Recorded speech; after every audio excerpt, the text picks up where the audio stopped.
Denuncian mafia de corrupción e YPFB. Hay detenidos y 100 despedidos. El jefe de operaciones de Sencata fue detenido por obstrucción a la justicia. Hay 14 órdenes de detención en esa repartición estatal. En la Agencia Nacional de Hidrocarburos se afirma que se descubrió un nido de corrupción y que se echó a unos 100 funcionarios. De la compañía más importante de Bolivia fue permeada por actos ilegales y que urge una reingeniería de la entidad. Esperan la promulgación de ley de convocatoria a elección de vocales del Tribunal Supremo Electoral. El Senado sancionó sin modificaciones la norma que fue enviada con cambios desde diputados. La convocatoria modifica plazos y elimina los exámenes escritos y orales con el propósito de reducir los tiempos. Dirigente devuelve 1 millón de bolivianos que se encontraba en su poder. El representante del magisterio asegura que no se robó el dinero y que se realizó pagos a jubilados, que entregó montos a otros dirigentes que a la fecha no realizaron sus descargos. Espinosa sale a explicar a Paz por fondos de la gestora. Las declaraciones del primer mandatario en sentido que no se declaró el manejo de las partidas de la gestora causó revuelo en el sector. El ministro de Economía tuvo que salir a afirmar que los dineros de la aseguradora están en papeles y que los pagos a los rentistas están asegurados. Se elimina la corrupción en la subvención a costa de un pan más caro. El precio de la marraqueta se elevó en un 70%. El ciudadano deberá pagar más y esperar a que el precio de la harina no suba. Al final, la economía de los más vulnerables se ve afectada. El gobierno dice que aplicará la ley a Morales sin señalar cómo, menos cuándo. El ministro de Gobierno aseguró que la orden de aprehensión contra el expresidente Evo Morales no será utilizada como una bandera política. Afirma que su cumplimiento dependerá de un trabajo coordinado entre varias instancias del Estado. En noticias internacionales, Trump da a entender que la hora de Maduro como presidente de Venezuela están contadas. Atentan contra la vida de un candidato en Perú y este salva la vida de milagro. Todas las noticias están en 24 horas.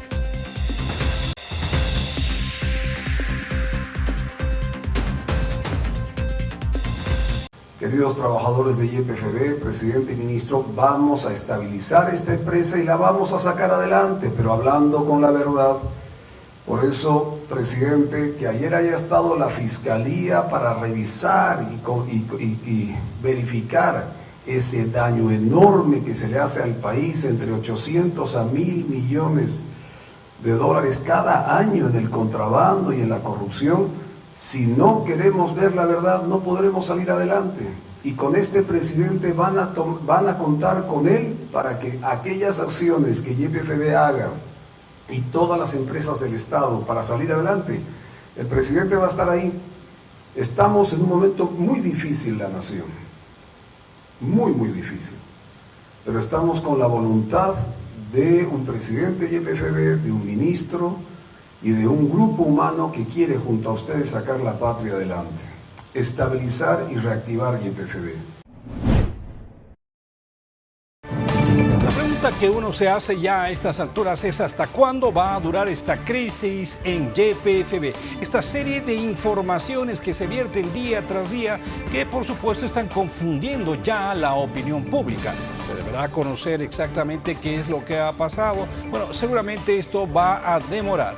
Entre tanto, se están asumiendo algunas acciones. Por ejemplo, la destitución de directores distritales de la empresa.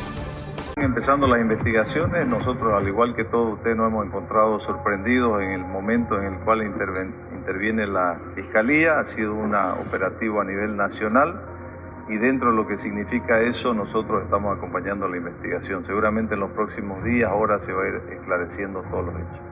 Como medida preventiva de saneamiento institucional, se ha dispuesto el cambio inmediato del personal en las reparticiones involucradas, garantizando así la objetividad de la investigación y la continuidad operativa.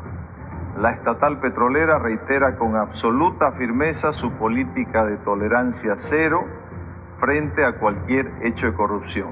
YPFB garantiza que se están tomando todas las medidas necesarias para el normal abastecimiento de combustible en todo el territorio nacional. A propósito de este tema, en las últimas horas la Fiscalía intervino la Agencia Nacional de Hidrocarburos en La Paz, esto por el desvío de 14 cisternas de combustible. Hemos venido a hacer un registro del lugar del hecho para colectar algunos elementos, alguna documentación que es importante para la investigación que estamos llevando a cabo en relación a los 14 cisternas que han salido de la planta de yacimientos con una carga excesiva de agua. No se descarta, nosotros vamos a hacer todavía vamos a verificar todos los documentos que tenemos y no se descarta en ningún extremo. Quiero que tomen en cuenta que el señor Germán Jiménez ya ha prestado su declaración en relación a este tema. Si nosotros necesitamos que esta persona vuelva a declarar para que nos pueda proporcionar mayor elemento, lo vamos a convocar. Y hemos pedido a Recursos Humanos que nos pase una base de datos de los trabajadores para ver si estas personas siguen trabajando y quiénes habrían participado pues, en este tema de control. ¿Cuántos sospechosos hay, doctor, dentro de este caso? No hay sospechosos, todos van a venir a declarar para esta Van a ser citados. ¿Documentos fiscales? Sí, se han recolectado algunos documentos que son necesarios. No, son en sí primero se han emitido órdenes de aprehensión en relación a los choferes que estaban conduciendo los cisternas, que ellos nos van a proporcionar mayores elementos o mayores indicios para saber quiénes estarían detrás de esto.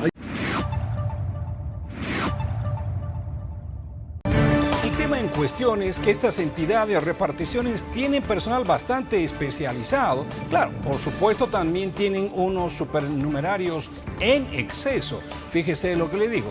Se ha informado recientemente que a propósito de todos estos entuertos se ha despedido al menos a 100 funcionarios.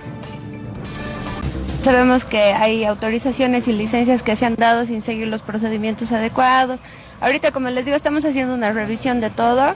Hay estos temas, hay temas igual del tema de asignaciones. Hemos notado que hay un poco de discrecionalidad, ¿no?, en la asignación de combustible. Son cosas que nosotros estamos ya intentando solucionar. Sí. Ya se ha informado, ¿no?, esta mafia del desvío de combustible que no solamente atañe a la institución del NH, sino a otras más. Puedo hablar por mi institución, nosotros ya hemos tomado recaudos, más de 100 personas ya hemos cambiado, porque obviamente si uno no cambia esto va a seguir. Instamos a las otras instituciones que tomen las mismas medidas, ¿no?, porque al final de cuentas tiene que ser un esfuerzo de todos. Igual a la población les pedimos que por favor hagan las denuncias pertinentes porque hay cero tolerancia a la corrupción ahora.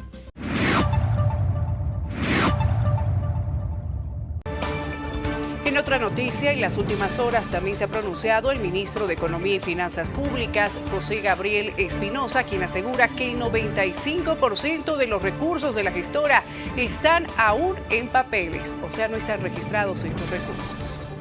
El presidente el día de ayer ha dicho algo muy cierto: la gestora no tiene plata, se refería al pasado. 95% de los recursos de la gestora hoy día se encuentran en papeles. Algunos de ellos, 71% en inversiones en el sistema financiero, 20 y tantos % en papeles del Tesoro General de la Nación. Y esto es lo importante: en los últimos 5 años, esos papeles del Tesoro General de la Nación se han vuelto la principal inversión de la gestora.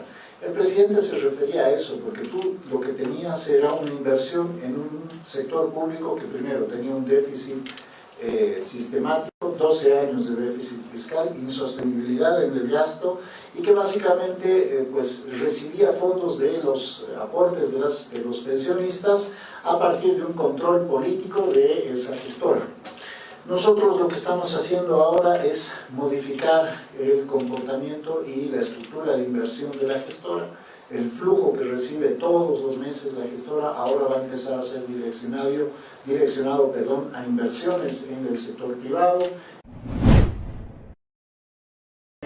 Así entonces, al ministro de Economía no le ha quedado otra que salir a la palestra pública a explicar las declaraciones del presidente del Estado. Claro que causaron revuelo en función a lo que acaban de escuchar. Fíjese usted que a partir de aquello también los jubilados están pidiendo transparencia y una auditoría en la gestora. Cuando se han hecho las transferencias de las AFPs a la gestora pública, ¿cuánto dinero ha generado? Y de ahí de la gestora adelante hasta este momento, ¿quiénes de la sociedad civil han hecho la auditoría? Ninguno. La única que se ha ocupado es la Central Obrera Boliviana y los jubilados. Y en este momento le decimos al presidente Si queremos encarar con seriedad todo el aspecto económico y el manejo administrativo, tenemos que modificar ya de una vez la ley 065, que es discriminatoria. Para eso el artículo 154. En el tema de la administración, tenemos que ser fiscalizadores como activos y como jubilados. ¿Cuánto de deuda tiene el Estado con la gestora pública? Por eso hemos pedido que se haga una intervención técnica, solicitando las auditorías externa e interna. Tenemos que conocer cómo se han hecho los contratos con estas dos AFPs cuando han venido a Bolivia. Al respecto también se ha pronunciado el exgerente de la gestora pública, Jaime Durán, quien indicó y asegura que los aportes están seguros y no teme a procesos. Yo, como me he ocupado de decir a todos los medios de comunicación, eso no es verdad. En realidad, por información de la propia gestora, y acá tengo precisamente una impresión de los datos que se pueden encontrar, donde se observa con absoluta claridad que al momento los fondos tienen 203.704 millones de bolivianos al 27 de noviembre y que registran un 4.43%, pero además que estos datos nos muestran que comparados con los 164.969 millones de bolivianos, en realidad estamos hablando de un crecimiento del 23%. Más o menos cuando yo me fui en agosto he dejado 199.000 millones de bolivianos, lo he hecho en una conferencia de prensa pública. Los fondos han continuado aumentando hasta los 203.000 millones de bolivianos. Ahora, ¿dónde están? Lo que manda el artículo 140 de la Ley de Pensiones es que estos recursos tienen que ser invertidos. Ahora, ¿dónde están invertidos? Un 50% están invertidos en el sistema financiero nacional, es decir, en la banca. ¿Eso qué quiere decir? Que las AFPs y la gestora han comprado depósitos a plazo fijo que están siendo pagados puntualmente por cada uno de los bancos. Un 35% ha sido invertido en recursos del Tesoro General de la Nación, en instrumentos del Tesoro General de la Nación que también han sido y están siendo pagados puntualmente. Un 12% está siendo invertido en instrumentos emitidos por empresas que participan en la bolsa de valores tras un riguroso proceso y también se están pagando con normalidad. Vamos a cambiar de tema. Hablemos de la elección de vocales para el Tribunal Supremo Electoral. Elección muy importante porque se vienen los comicios subnacionales. Están básicamente a la vuelta de la esquina, se celebran en marzo. El tiempo es corto y a partir de aquello se ha aprobado sin modificaciones lo que ya se modificó en diputados. Esta es la nota.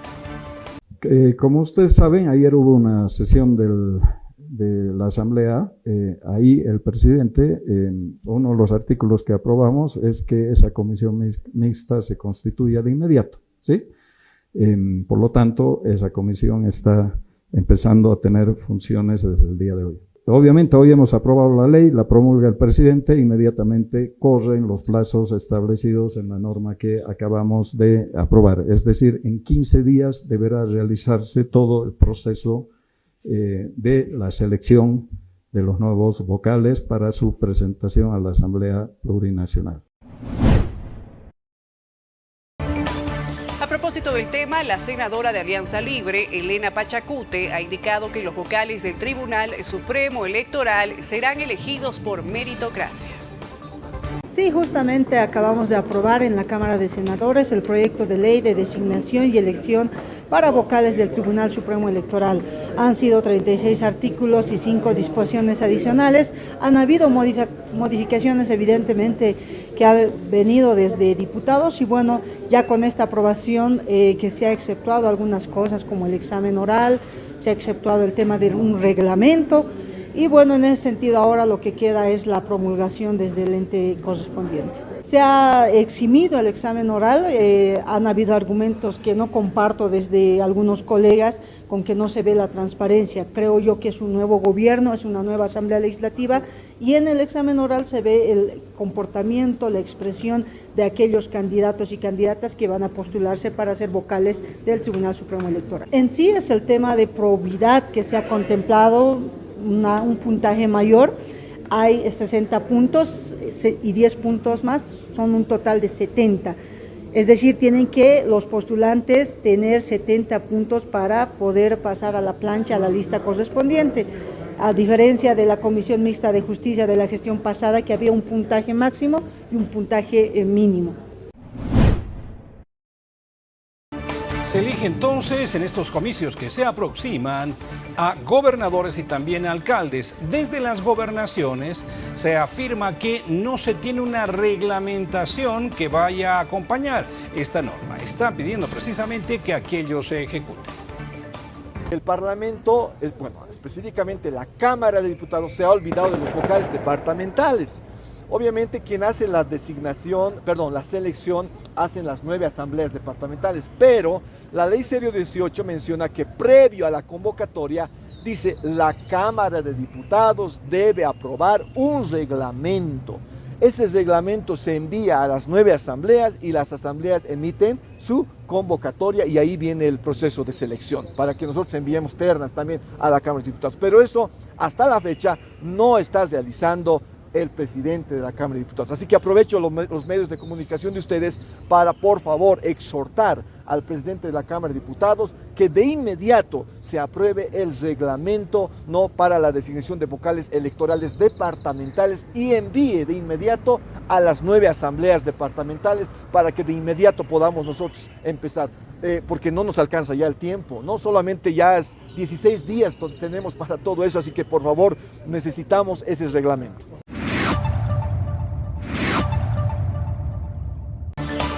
En cuanto a la economía en el país, sobre la liberación de las exportaciones, el sector privado se reunió con el gobierno nacional y acordaron establecer mesas técnicas. El sectorial pidió hace 2 semanas una reunión con el gobierno y el presidente. Mañana tendremos esta reunión en la ciudad de Oruro para plantear con todos los sectores primero nuestro apoyo y nuestro soporte al nuevo gobierno, al presidente Rodrigo y todas las acciones económicas que está llevando adelante. Los temas en agenda están los temas de transporte, el tema para los cuentapropistas, que tiene que ver con temas tributarios, el tema de la liberación de exportaciones, el tema del agro, los temas de cada uno de los sectores que hacemos al comité multisectorial. Está confirmada la presencia del presidente, estaremos todo el comité multisectorial con todas nuestras bases apoyando al presidente.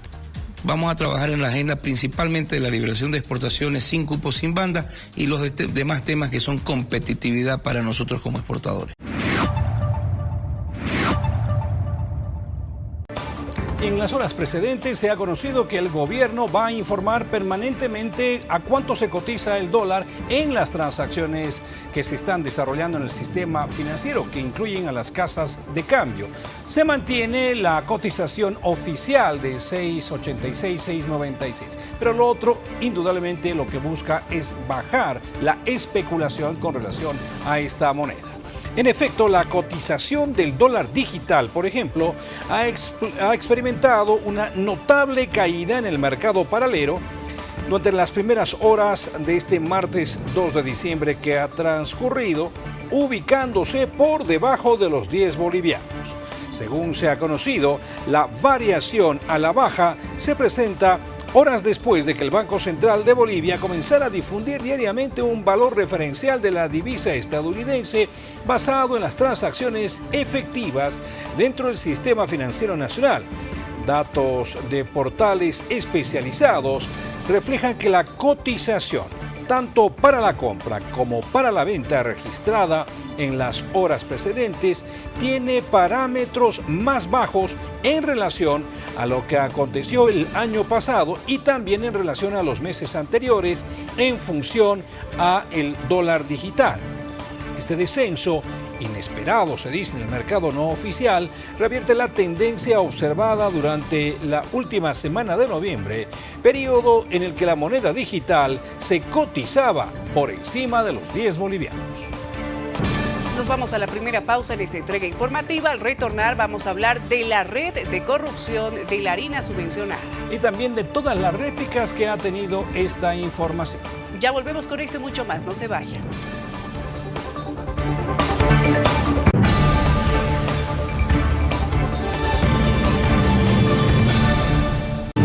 Continuamos con más información aquí en el Noticiero 24 Horas. Como lo anunciamos antes de la pausa, tras la aprehensión del dirigente panificador Rubén Ríos, el gobierno ha identificado una red de corrupción en la distribución de la harina subvencionada.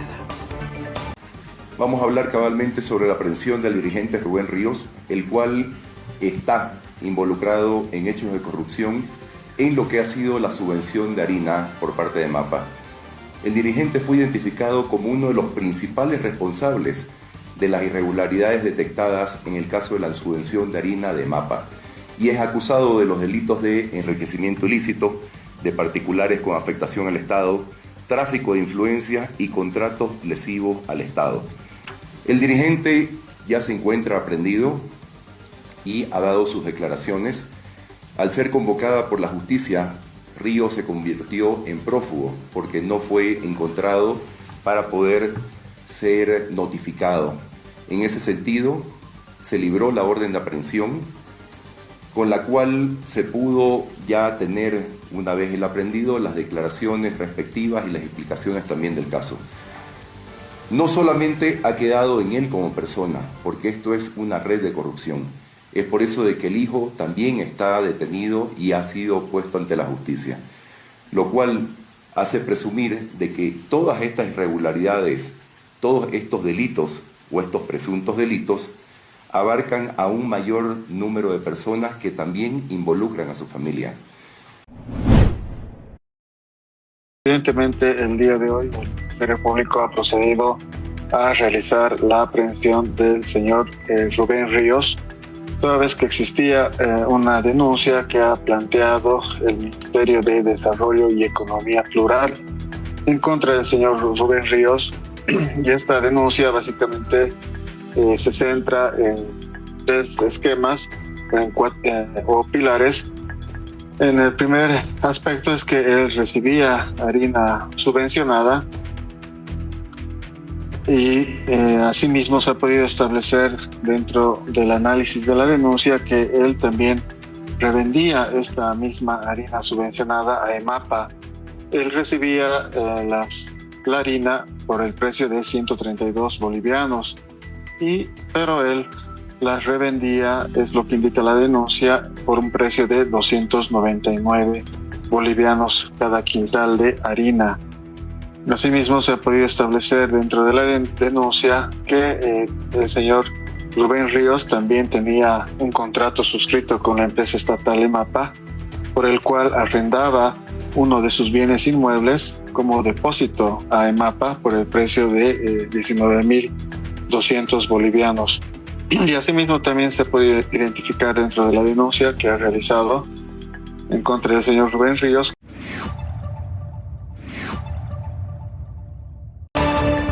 Se ha esgrimido el eslogan que señala que la subvención ha llevado a la corrupción.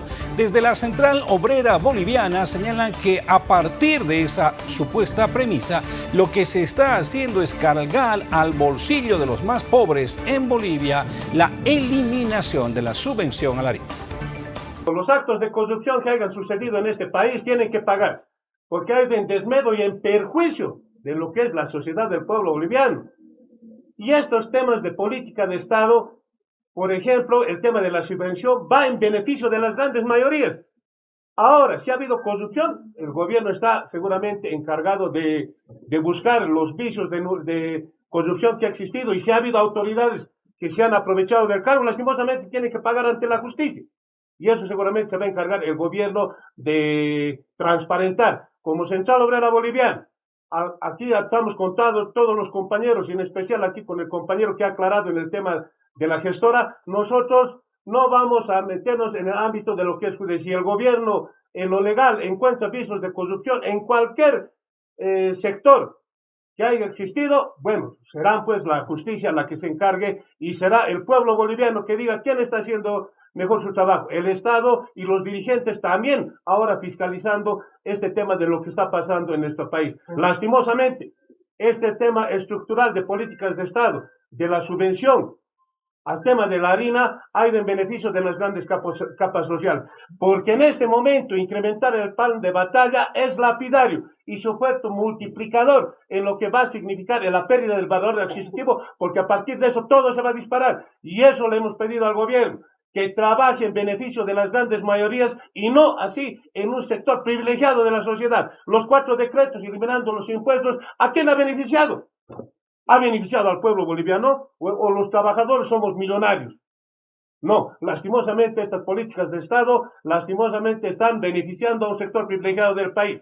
En ese aspecto nos vamos a mantener firmes. Vamos a estar defendiendo los intereses de lo que significa el pueblo boliviano y vamos a decirle al gobierno que no defraude el voto que ha depositado, que trabaje en beneficio de esas grandes mayorías que le han brindado soporte. En el programa Hola Verónica de Palenque TV, el dirigente panificador del sector independiente, Dandy Mallea, se ha referido a las múltiples denuncias de corrupción cometidas por Franklin Flores y Rubén Ríos y también acerca del desfalco de MAPA. Dandy Mallea, que usted ha estado haciendo ya las denuncias que no había un manejo adecuado de las harinas que se nos entregaban. 5 años atrás, esta subvención estaba dirigida justamente políticamente, contemplados Rubén Ríos, hacía buena letra para el movimiento al socialismo. Nunca fuimos escuchados. Esta vez sí, este 20 de septiembre, el presidente de forma inmediata destituye al funcionario Franklin Flores, exgerente de MAPA. ¿Cuáles han sido las acciones que ellos han cometido? Rubén Ríos había comprado alrededor de 20.000 bolsas. Tenía una importadora, Rubén Ríos le vende a Franklin Flores, mientras en el mercado estaba 300 bolivianos. Rubén Ríos estaba vendiendo a MAPA alrededor de 450 bolivianos, con un sobreprecio de 150 bolivianos. En estas solamente 20.000 bolsas. De aquí para adelante seguramente darán cuenta cuánto más ha sido el desfalco que han hecho entre Rubén Ríos como dirigente y Franklin Flores como gerente general, ex gerente general de la empresa EMAPA. Sí, ha llegado normal. ¿Qué variedad está llegando y cómo están vendiendo? Estamos vendiendo a la unidad 80 centavos, está llegando marraqueta, sarnito y surtidito. Y todo está a 80 centavos. ¿Los que antes eran los vasitos especiales también? También, 80 centavos. ¿Más cantidad, menos cantidad? ¿Cómo están recibiendo? Menos cantidad. Porque las personas no quieren comprar a 80 centavos. Entonces, ¿cuánto recibía? Antes recibía como 2.000 panes. Ahora 1.000 panes. Casi la mitad. ¿Se gana igual? ¿No se gana igual? Como hemos rebajado, no. Casi no se gana mucho. Porque el panadero siempre nos deja para vender 80 centavos. ¿Las intendencias iban a controlar para que puedan vender a 50 centavos? No, hasta ahora no han venido. Para nada. Pero igual el panadero nos deja 80 centavos y en vano van a venir también, porque no hay pan de 50. Todos vendemos 80 centavos. Y lo que usted va a ver a continuación llama muchísimo la atención. Un dirigente del magisterio tenía en su poder más de 1 millón de bolivianos, supuestamente para el pago de algunos beneficios a los rentistas. Pregunta, ¿qué hacía este dirigente con dinero en efectivo en su poder? Se lo acusó de robo. Entonces no le quedó otra que agarrar el dinero y tratar de devolverlo en medio del llanto. Voy a decir bien claro, el 1,5 millones que falta depositar allá, al compañero Walter le he dado yo plata, $500,000. Y ahorita estoy agarrando 1 millón que va a ir a depositar delante de ustedes, compañeros, queridos hermanos de la prensa, y estoy agarrando aquí la plata. ¿Por qué? Porque, caramba, basta. A mí me ha difamado ese compañero. Me han dicho que yo me lo he gastado. Me han dicho que me he ido a Chile, Miami, que me he comprado casa en la 16 de julio, que me he comprado casa aquí en La Ceja. Así han hablado de mí. De ladrón me han tratado en ese congreso. Y a mí me duele harto. Y aquí está la plata. Aquí está la plata, compañeros. ¿Puedo sacar? Aquí está, compañeros, la plata. Compañeros, yo no tengo nada que ocultar. Aquí está la plata. Vean, compañeros jubilados, yo quería pagarles, pero el compañero Laime no quiere. ¿Acaso de los últimos cheques que he firmado se han cobrado por si acaso el 28 de octubre de esta gestión? Pero yo tenía que pagar hasta hoy, debo a los compañeros casi un año, ahorita ya se les debe. Hemos dicho con retroactividad, por eso yo he pagado desde marzo. Y no así como en noviembre nos han habilitado, ¿no? No he dicho noviembre del 24. Esto está pagando marzo del 24. Así con retroactividad estaba yendo pagando. Cosas de poder ir agilizando. Porque había compañeros que tal vez necesitaban más. Hemos ido habilitando. De esa manera es que he pagado 10 cuotas. Más 2 cuotas que se han hecho 12 cuotas. Compañeros, 12 de 22 personas. Digo, de 20 personas, perdón. Entonces es así que se ha ido cancelando y no me he robado ni un peso.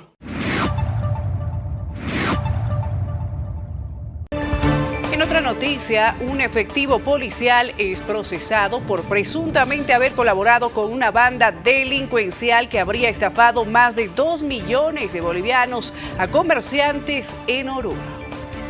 Que este supuesto robo estaba relacionado con el caso de secuestro en la mañana. Y en consecuencia estas personas identifican al supervisor que había intervenido en la mañana y lo retienen al interior del inmueble. El personal policial trata de dialogar con las personas, indicándoles cuál era el procedimiento para este tipo de casos, formalizar la denuncia ante la FECC, remitir a todos los partícipes o las personas que habrían sido identificadas a la instancia policial y del Ministerio Público, además de la instancia disciplinaria. Al momento, el funcionario policial ha sido aprehendido o se encuentra aprehendido por la comisión de varios delitos: uso indebido de bienes del Estado, favorecimiento a la evasión, beneficio en razón del cargo y otros. Sin embargo, no tengo ahorita el dato exacto de algunas otras comisarías que tienen están funcionando por radiopatrullas y en algunos otros sectores módulos policiales. Pero reitero, en estos módulos policiales, en estas comisarías, no va más de que conductores sean conducidos a estas dependencias y pretender realizar algunas pruebas de alcotest, de alcoholemia, para verificar si se encuentra o no en estado inconveniente para conducir sus motorizados. Estos conductores deben ser trasladados hasta oficinas centrales de la Dirección Departamental de Tránsito, en su caso en las provincias o en su caso en algunas regiones de nuestro departamento. Ese personal que ha estado trabajando en estas comisarías van a ser reubicados en algunas otras funciones que vaya a destinar la parte de recursos humanos. Vamos a hablar a continuación de la Caja Nacional de Salud. Botín político, botín de la Central Obrera Boliviana, que ha generado también actos de corrupción allí. Muchos de ellos se están investigando. Bueno, hoy se ha procedido a la juramentación de un nuevo gerente. Se trata de Walter Germán Hoyos. Antes los médicos, nosotros, le echábamos culpa a los maltratos a los administrativos, a los porteros, a los de los servicios, etc. No, maltrato también de los médicos. Una de las cosas que se identificó. Segundo, que todo el mundo, y cualesquiera le puedo contestar, y he dicho en el discurso. Pregunte usted a cualesquiera que vaya a un hospital público o a la caja, ¿qué problema tienes? Que voy a las 2 de la mañana a conseguir ficha y hago hasta las 7 o 8, consigo ficha y después me dicen que no me van a atender ese día. Es decir, lo ponen ellos en un término muy común pueblerino, que es normal para que lo entendamos. Hay colas. Se ve. No hace falta estudiar. Y tercero, los medicamentos, los insumos y todo lo que son suministros, tanto de los hospitales públicos y de los hospitales de las aseguradoras. Aquí quiero hacer mención de algo muy importante. Podemos mejorar la economía de los bolivianos obviamente disminuyendo ciertos gastos. Pero cuando sacamos plata para comprar medicamentos que el Estado o los sectores patronales o aseguradores tienen que darme los medicamentos, el gasto de bolsillo del medicamento del pueblo es inmenso, devastador. Entonces, si una persona gana 3.000 bolivianos y le da una receta y no la puede conseguir, supongamos que es de 300 bolivianos, es el 10% menos de su salario. Es el 10%. Esos 10% deberían ir más bien a lo que es educación, ropaje, etcétera, etcétera. El gasto de bolsillo, no nos olvidemos, en Bolivia es inmenso.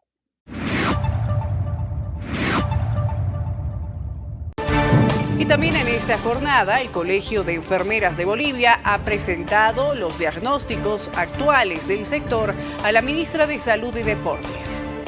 Hoy día hemos sostenido una reunión importante, una reunión protocolar en primer lugar, y luego de acercamiento con la señora ministra, con la finalidad de dar a conocer la situación de enfermería dentro de la estructura del sistema de salud del país mismo. Al mismo tiempo hemos hablado también de nuestra ley del ejercicio de la enfermería y por otro lado hemos hablado de la formación que es parte de nuestro diagnóstico, mismo que tenemos que establecer un trabajo articulado con el ministerio debido a que la formación de pre y posgrado se articula plenamente con el tema de la calificación de categoría y escalafón. Al mismo tiempo hemos analizado el tema de la institucionalización y estamos de acuerdo con la propuesta que la señora ministra ha emitido en la disposición del 24 de noviembre, donde obviamente seguro en función de los acuerdos y conversaciones que se tengan con las autoridades, vamos a ir resolviendo poco a poco este tema de la institucionalización del sector de enfermería propiamente. Asimismo, hemos hablado del tema de la categoría y escalafón, hemos planteado algunas alternativas y obviamente como eso está también ligado al tema de la formación posgradual, hemos propuesto nosotros de que el sector necesita y exige de que se tenga que crear la residencia en enfermería en las diferentes disciplinas, por lo menos en las disciplinas más críticas que requieren un proceso de formación de muy alto nivel. Enseguida, al retornar aquí en 24 horas, sabremos, o por lo menos preguntaremos, por qué el gobierno hasta el momento no ha detenido a Evo Morales. Esta información y mucho más al retornar.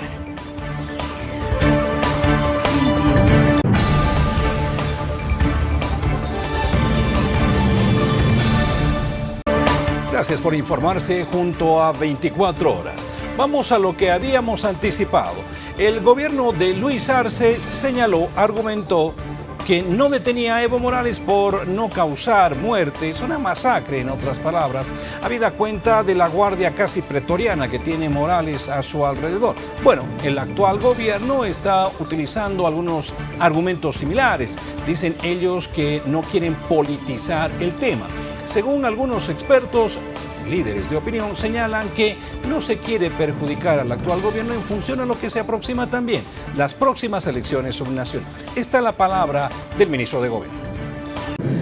Esto no es persecución, esto no es vindicación política, esto es que la sociedad misma está pidiendo que los que han hecho daño a nuestra sociedad, a nuestra patria, cumplan con presentarse ante la justicia y ser juzgados en estricta aplicación de la justicia. Lo de el expresidente Evo Morales es una tarea conjunta entre la Administración de Justicia, que tienen una responsabilidad ahí, el Ministerio Público y nosotros. O sea, cuando digo nosotros, el gobierno o por supuesto la Policía Nacional. No haremos de esto una bandera política, no haremos, como dije hace un momento, una tarea de venganzas o de revanchismo, no. Haremos que la ley se cumpla como debe ser. Y rumbo a los próximos comicios, esta vez la diputada Claudia Bilbao del Partido Demócrata Cristiano ha cuestionado el intento de participación de Evo Pueblo en las próximas elecciones subnacionales. Sinceramente, yo pienso que el pueblo boliviano tiene que darse de cuenta. Nunca nos han robado como en estos 200 años. ¿Verdad? En 20 años han robado más que los 200 años. O sea, El señor Evo Morales ha entrado con más de 60 millones en el tema de gas. Se ha gastado la plata que no le ha costado. Como decimos, se ha gastado la herencia de la abuela. Y hoy día, sinvergüenzamente, con ese señor Quintana, con Loza, con Alanoca, quieren volver. ¿Realmente les falta robar más? Han dejado un país económicamente en crisis. Y eso hoy día está liberando nuestro querido presidente Rodrigo Paz. Sinceramente, han querido hacer esto, pues ha entrado Andrónico, ha ganado. Ha entrado Eduardo, ha ganado. El señor Evo igual no iba a ganar. No podemos negar que hay un voto, pero que ya no es la mayoría. La gente quiere progreso, la gente quiere capital, la gente quiere generar plata. Hablando de las elecciones subnacionales, en el programa Hola Verónica Palenque entrevistó al secretario de Cámara del Tribunal Supremo Electoral para conocer más detalles de cómo se va a desarrollar precisamente estos comicios. Hay datos importantes, vea usted. Tienen nuevos vocales. ¿Qué perfil tendrían que tener quienes se vayan a postular? Mínimamente deben tener experiencia en administración de procesos electorales. Claro. Como un requisito básico de tribunales electorales departamentales, o puede ser también funcionarios del mismo órgano electoral, que tienen ya una capacidad técnica adquirida. Conocedora, conocedora. Claro. Ustedes están dejando toda una estructura para las subnacionales. Sí, hay una capacidad técnica instalada tanto en el Tribunal Supremo Electoral como en los tribunales electorales, y hay gente muy capacitada, muy experimentada, que puede aportar mucho y ayudar a los nuevos vocales a que puedan administrar la elección de manera muy sencilla. El calendario ya ha sido aprobado, ha sido publicado. Es un calendario muy apretado, muy ajustado, sin duda. Justamente en este mes de diciembre, lo que es enero, se resuelva, por ejemplo, todo este tema de las candidaturas. Cambiemos ahora el rumbo de la información, ya que el ministro de Economía y Finanzas Públicas, Juan Gabriel Espinosa, ha anunciado medidas para desmontar el Estado tranca. Desde que el director de la ASFI, Mario Requena, ha asumido, que son básicamente 10 días, ha eliminado 34 requerimientos de información a las entidades financieras que no tenían ningún producto de información para uso interno o para el público en general. O sea, eran 34 requerimientos que de manera frecuente se le hacía a las entidades públicas, a las entidades de servicios financieros, que generaban más de 1.200 horas de trabajo anuales a las entidades financieras. Eso significa 191 días de trabajo de un funcionario. De nuevo, eso es costo para la gente, porque al final del día la entidad financiera te lo terminaba cobrando, y en definitiva, pues más dificultades para todos. Se ha eliminado eso desde esta semana, así que vamos trabajando en esas cosas chiquititas, pero que creo que es bueno que la gente sepa cómo se gestionaba el Estado en el pasado, con un montón de requerimientos que ni siquiera te beneficiaban a ti como gobierno, si quieren pensar en que se tenía más información y demás, y que simplemente generaban la necesidad de un funcionario público que tenía que hacer estos requerimientos de información, justificaban la existencia de ese ítem, y al final del día le generaban más costo a la gente.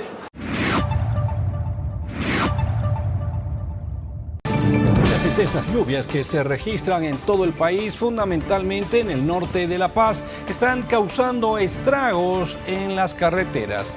Hay poblaciones que básicamente están aisladas. Es el caso de Apolo, desde donde se pide haya más vuelos a esa región. No se ha ejecutado, y en tiempos de lluvia sufrimos. No llegan los productos de la canasta familiar, no podemos transitar, no podemos viajar, y hoy por hoy quizás tenemos un aeropuerto allá, tampoco podemos cumplir las necesidades al pueblo, no pueden viajar todos, ¿ya? No hay cupos, no hay aviones para Apolo, tenemos uno y la gente está reclamando las filas y otros que necesitamos en allá. Entonces yo hago el pedido también a nuestro presidente y vicepresidente que haya más vuelos a Apolo en estos momentos, que estamos a pocos días de nuestra fiesta patronal, que es el 8 de diciembre. Última pausa aquí en el noticiero 24 horas. Al retornar, noticias de espectáculo, famosos que van a ingresar a realities. Y también estaremos hablando de la situación de Nicolás Maduro en Venezuela. sus horas al frente de Venezuela estarían contadas. Enseguida volvemos con esta información, no se vayan.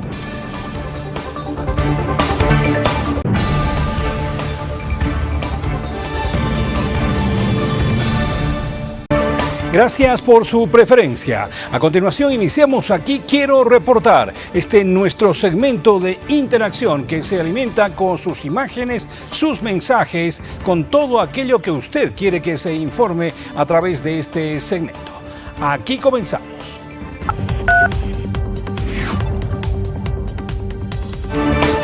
Llega información desde La Paz. Transeúntes perjudicados por el bloqueo de trabajadores de una empresa de telecomunicaciones señalan que esas medidas de presión les impiden abordar el transporte público. Vamos hasta El Alto. A través del siguiente video reportaron que se incrementaron las filas para adquirir pan en la zona San Martín, ello debido al paro del sector panificador. Continuamos con más información desde la ciudad del Alto. Denuncian que botan los denominados Miguelitos, fierro doblado para pinchar llantas. Sucede en plena avenida 6 de marzo, pasando el puente Vela, Distrito 8. Piden tener cuidado al transitar por esa ruta.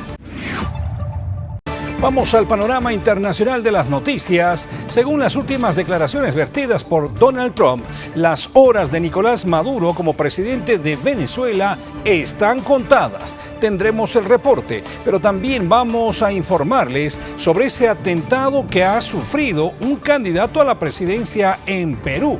Ha salvado la vida. Eso y mucho más en este compacto internacional de las noticias.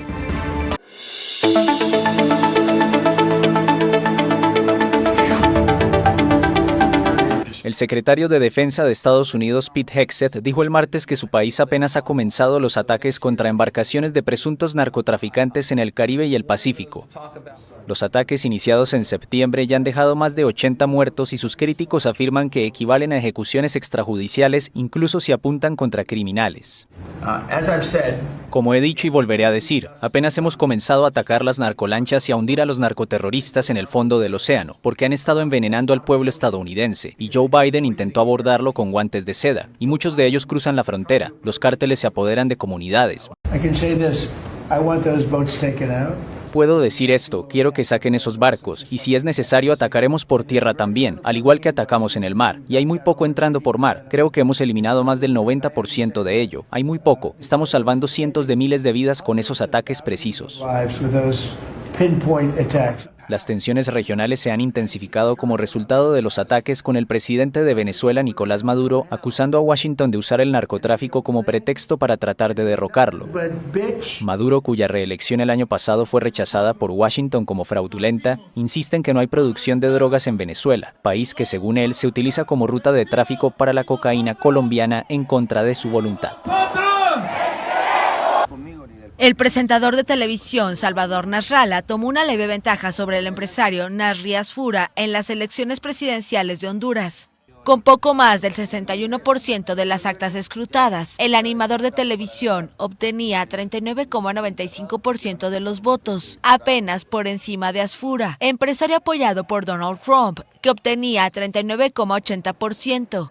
El escrutinio de los comicios generales se reactivó en la tarde del martes, tras permanecer interrumpido desde la madrugada del lunes. Ese día, Nasrallah, de 72 años y candidato del Partido Liberal, iba en el segundo puesto, aunque en empate técnico con Asfura, de 67 años y representante del conservador Partido Nacional. Ante las presiones de Trump para que se concluya el escrutinio, el Consejo Nacional Electoral explicó el martes que se registraron problemas técnicos en la empresa contratada para la divulgación de resultados. El exmandatario hondureño Juan Orlando Hernández, condenado en Estados Unidos a 45 años de cárcel por narcotráfico, salió de prisión tras recibir el indulto del presidente Donald Trump.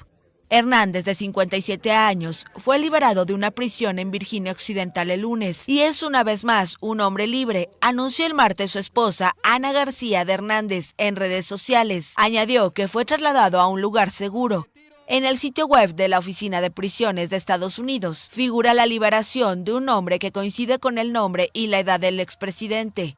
La liberación coincide con la presión de Trump a favor del candidato derechista Nasri Asfura, del mismo partido que Hernández, en las reñidas elecciones de Honduras, que se celebraron el domingo y cuyo escrutinio continúa.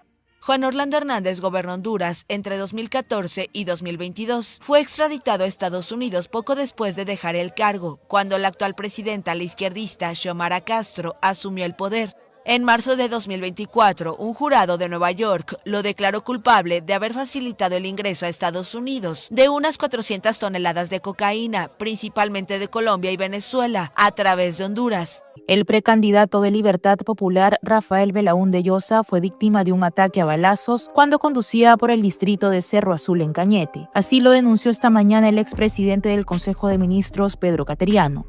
En las imágenes se observa que el parabrisas del vehículo, en el lado del conductor, terminó con al menos 3 orificios de bala. Belaúnde Llosa resultó ileso tras el ataque y en estos momentos se encuentra en la comisaría del sector para interponer la denuncia correspondiente. El político tiene un emprendimiento en Cerro Azul y se alistaba para realizar los trabajos de supervisión cuando ocurrió el incidente. A raíz del ataque, Pedro Cateriano exhortó a las autoridades a redoblar la seguridad de los candidatos que participarán en las elecciones generales de 2026. Mientras tanto, el excongresista Quino Costa rechazó el grave atentado, por lo que conminó al gobierno de José Gerí a dar las garantías a los postulantes a la presidencia.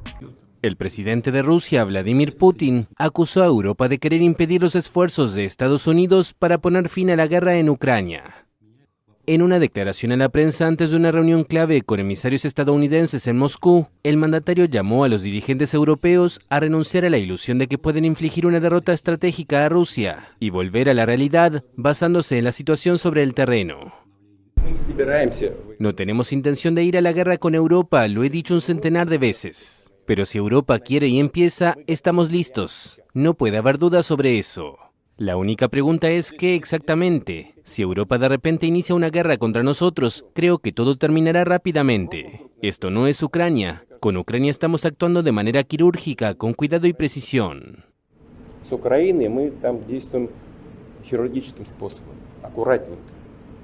Putin dijo que los europeos están molestos por haber sido excluidos de las negociaciones, pero aseguró que ellos mismos se han apartado.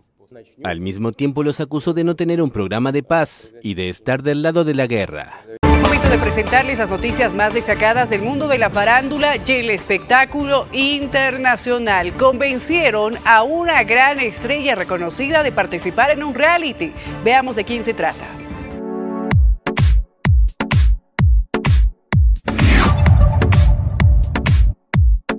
Por fin convencen a Timothée Chalamet de aparecer en el reality de Kylie Jenner. Y es que al parecer el cuento de hadas de la Sociality está a punto de volverse realidad. O al menos esto es lo informado en distintos portales de noticias, donde se dio a conocer que la matriarca del famoso clan Kardashian Jenner habría convencido a la actual pareja de su hija menor, Kylie Jenner, el actor de Hollywood Timothée Chalamet, para aparecer en los próximos episodios de The Kardashian. Y conste que no nos referimos solo a su nombre, como sucedió en el último episodio, donde Khloe Kardashian dejó caer bastante casual una referencia al actor, comentando la enorme envidia que sentía por su hermana menor. Esto al confesar que intercambiaría de inmediato cuerpo con ella, sino además porque le encantaría vivir algunas experiencias que ella tiene, como por ejemplo, no haber salido nunca con un jugador de baloncesto y poder asistir a los partidos en la cancha. Ahora se ha dado a conocer que nada más lejos de la realidad y que incluso Timothy estaría saliendo en uno de los episodios, puesto que en estos momentos se encuentra realizando su famosa cena de acción de gracias al lado de su querida Kylie. Kim Kardashian nuevamente lo vuelve a hacer y la sociality más polémica de la televisión acaba de verse envuelta en una nueva controversia, esta vez durante la promoción de su nueva serie Todo Vale. Y es que Kim creyó que era muy buena idea realizar una publicación donde, al igual que su personaje, mostrará algunos de los artículos más finos que había utilizado, entre ellos costosísimos bolsos de lujo que solamente una sociality como ella es capaz de obtener. Y vaya que logró su objetivo, acaparando la atención, pero no de la mejor manera, desatando una fuerte controversia. Y aunque posteriormente eliminó la publicación, el daño ya estaba hecho. El motivo bastante sencillo: en esta apareció utilizando un bolso Hermes Birkin fabricado nada más y nada menos que con piel de elefante, un accesorio que data de la década de 1980 y cuyo valor se estima en aproximadamente $125.000. Las imágenes a través de las redes sociales han generado un intenso debate sobre el uso de estas pieles exóticas en la industria de la moda. El bolso en cuestión forma parte de una línea experimental que Hermès desarrolló brevemente, pero que obviamente de inmediato fue sacado del mercado. Y aunque la marca discutió este producto, su reaparición en manos de una figura pública de talla internacional como Kim Kardashian ha reavivado las críticas hacia las prácticas históricas de la firma francesa con especies en peligro de extinción.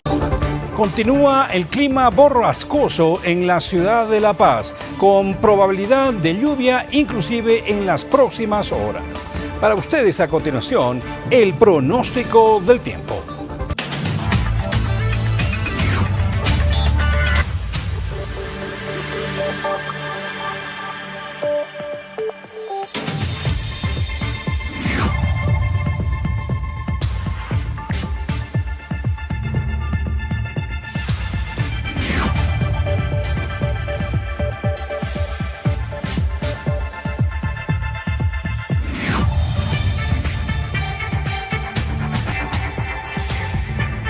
Actualizamos ahora la información en las redes sociales. Pasamos a revisar la plataforma X con los últimos pronunciamientos de hoy.